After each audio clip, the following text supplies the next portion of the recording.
Welcome on in, guys. Tobin here with you, and thanks for checking out the channel. We are getting closer to game day. We are on game day eve of the Miami Dolphins taking on the Buffalo Bills. Prime time. Week 2 of the NFL season gets going early for your ass right here on Thursday Night Football. By the way, everybody who tunes into the channel, we got pregame coverage for you on the WQAM YouTube channel. Game Day Uncensored coming your way. Myself, Solana, will get you going tomorrow or on Thursday. 4 p.m. is when we get going. Adam Beasley from Pro Football Network will join us. Omar Kelly from the Miami Herald will join us. And got another surprise. That'll be on the Tobin and Leroy show coming up for you tomorrow as well. So be tuned in for that. And thanks for everybody for stopping by. The Miami Dolphins and this matchup, this was just getting talked about on SportsCenter. You know, the idea of getting Tyreek Hill going against the Buffalo Bills. He's only averaged 62 yards in the games that he's taken on Buffalo. And they were also talking about Josh Allen's dominance. And you had Dominic Foxworth, and he was picking against the Dolphins. He said he got a lot of respect for Sean McDermott and how he's been able to keep the scheme going, even with losing some pieces. Although Sean McDermott yesterday was talking about how much he misses Jordan Poyer and how much he wishes he misses having him on this defense. And much like Doug Peterson, the speed is the thing that stood out for Sean and what they got going on. He actually said yesterday, he's like, this speed is like nothing he's ever seen, even though he has seen it. Well, I think their whole offense is a challenge, led by him, and I think Mike McDaniel does a phenomenal job, just as a head coach, but also as an offensive play caller and designer of plays. So, I mean, they got tremendous speed. I mean, it's unlike I've ever seen, and not just this year, but in years past. So they're tremendously talented and fast. And I mean, you saw the game the other day. I mean, if you don't get near them, they're gone, right? So even when you get near them, they pull away. So, they're really talented.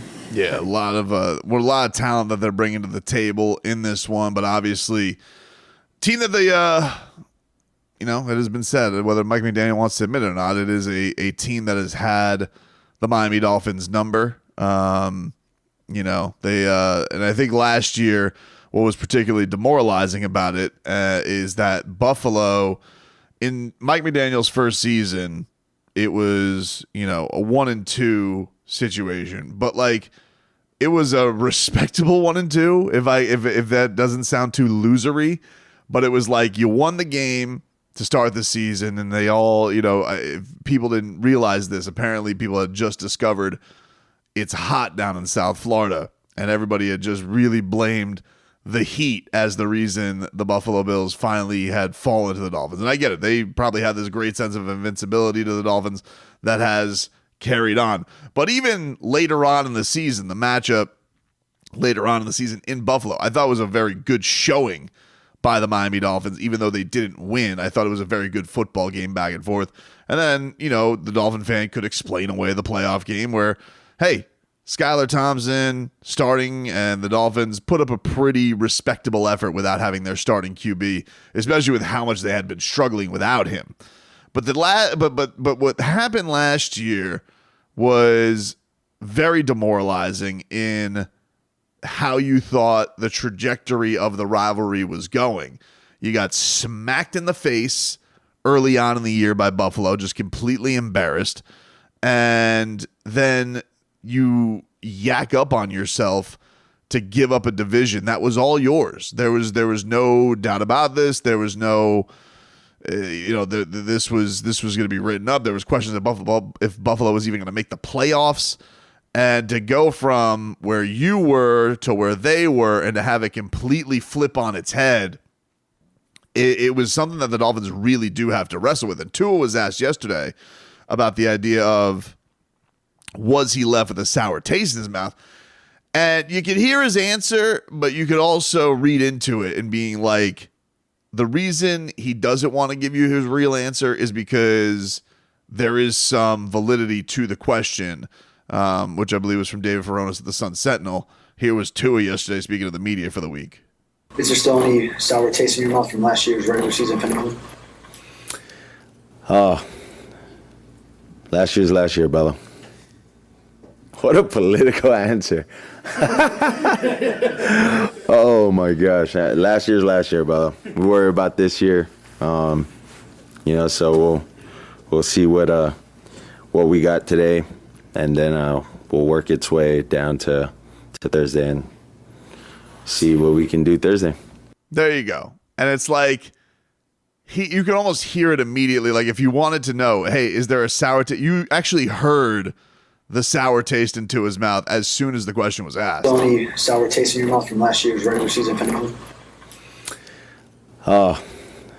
There it was. Yes. And the answer is yes. And of course, because if you're a competitor and you're a person with a pulse, of course it left a sour taste in your mouth.